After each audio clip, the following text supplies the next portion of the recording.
मधु रसोई में खाना बना रही थी। इतने में उसकी सास रेणुका वहां आई।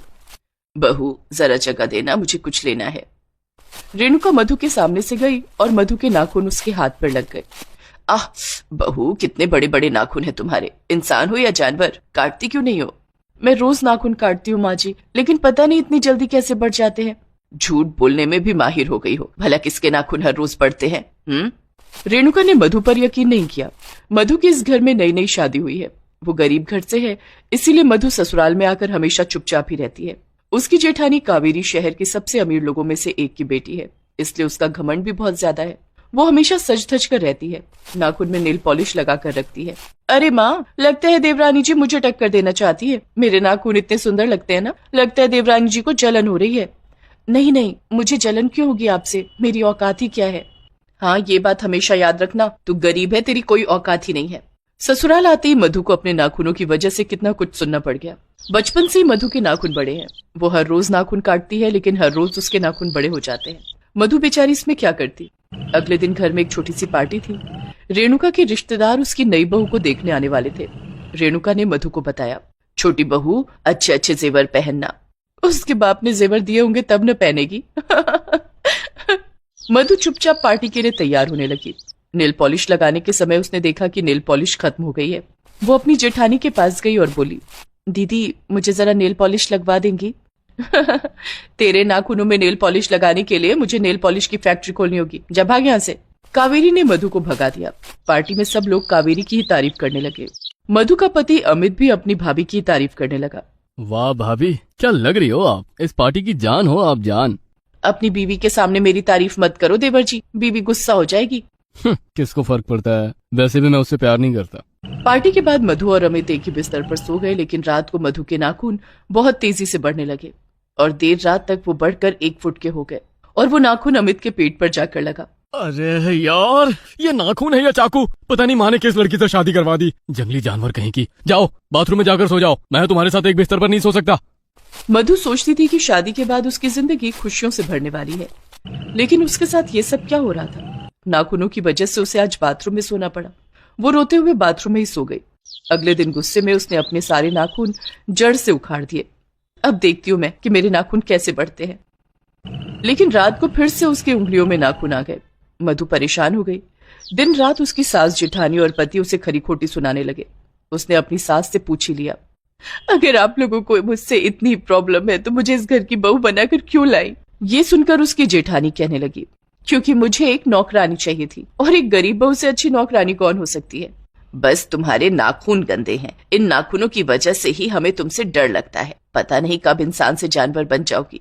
ऐसे ही कुछ दिन चलता रहा और फिर एक दिन घर में रेणुका की सहेली आई। मधु खाना बनाकर लाई और खाना देते हुए उसके शरीर पर मधु के नाखून लग गए और खून निकलने लगा। रेणुका, ये एक ऐसी बहू है तुम्हारी, कुत्तों से भी बदतर है। सॉरी माँ जी, मैंने जानबूझकर नहीं किया। जानबूझकर नहीं किया, पहले ही दिन से अपने नाखूनों से नुकसान पहुंचा रही है तू। मुझे अगर पहले पता होता कि तू ऐसी है तो तुझे कभी इस घर में नहीं लाती। भाग जा यहाँ से, निकल जा। सभी ने मिलकर मधु को घर से निकाल दिया। मधु रोते हुए जंगल में चली गई। सभी मुझे जंगली जानवर बोलते हैं, मैं जंगल में ही चली जाऊंगी और वहां कोई जंगली जानवर मुझे खा लेगा, मैं बस यही चाहती हूँ। मधु के नाखून बहुत लंबे हो गए। इतने में उसने किसी के चिल्लाने की आवाज सुनी, बचाओ बचाओ, मुझे बचाओ। कोई मुसीबत में है शायद, मुझे उसकी मदद करनी चाहिए। मधु उस हिरण के पास गई। एक शेर उस हिरण को मारने ही वाला था कि तभी मधु ने अपने नाखूनों से उस शेर को चोट पहुंचाई और वो शेर डर के मारे भाग गया। तुमने मेरी जान बचाई, मैं हमेशा तुम्हारा आभारी रहूंगा। आज पहली बार मेरे नाखून किसी के काम आए हैं, मैं बहुत खुश हूँ। लेकिन तुम इस जंगल में क्या कर रही हो? ये जंगल इंसानों के लिए तो नहीं है। मेरे इन बड़े बड़े नाखूनों की वजह से सभी मुझे जंगली जानवर कहते हैं, इसीलिए तो मैं यहाँ चली आई हूँ। मधु ने उस हिरण को सब कुछ बताया। सब कुछ सुनकर उस हिरण को मधु पर दया आई। तुम्हारी जिंदगी मुश्किलों से भरी हुई है, लेकिन तुम चिंता मत करो, तुमने मेरी जान बचाई है, मैं भी तुम्हारी मदद करूंगा। ये बोलकर हिरण जंगल की देवी को बुलाने लगा। कुछ ही देर में जंगल की देवी वहां प्रकट हुई। बोलो हिरण, तुम्हें क्या चाहिए? हिरण ने मधु के बारे में सब कुछ देवी को बताया। हे जंगल की देवी, मैं अपने लिए कुछ नहीं चाहता हूँ, मैं बस चाहता हूँ कि मधु की कमजोरी उसकी ताकत बने। ठीक है वत्स, मधु, तुमने आज इस जंगल को अपनाया है और हिरण की मदद की है, इसीलिए मैं तुम्हारे नाखूनों को जादुई नाखून बना देती हूँ। अपने नाखून हवा में घुमाकर तुम जो कुछ भी चाहोगी वही होगा। तथास्तु। देवी अदृश्य हो गई। मधु को जैसे यकीन ही नहीं हो रहा था, क्या सच में ऐसा हो सकता है? मुझे अभी बहुत सारा खाना चाहिए। तुरंत मधु के सामने बहुत सारा खाना आ गया। मधु की खुशियों का ठिकाना नहीं रहा। उसने और हिरण ने मिलकर खाना खाया। फिर मधु ने कहा, दोस्त, मेरा कुछ काम अधूरा रह गया है, मैं जा रही हूँ वो काम पूरा करने। मैं फिर से लौट के आऊंगी। मधु ससुराल लौट गई। उसे देखकर उसकी सास रेणुका गुस्सा हो गई। अरे तू फिर आई है, आज तो तुझे मैं। रेणुका एक डंडा लेकर मधु को मारने के लिए आगे बढ़ने लगी। तभी मधु ने अपने नाखून हवा में घुमाकर कहा, मेरी सास को एक छोटी बच्ची बना दो। रेणुका तुरंत एक 2 साल की बच्ची बन गई और वो मुंह पे बल गिरी। फिर रोने लगी। मेरे नाखून जादुई बन गए हैं, कोई लेगा मुझसे पंगा? मधु की जेठानी, मधु का पति सभी मधु से डरने लगे।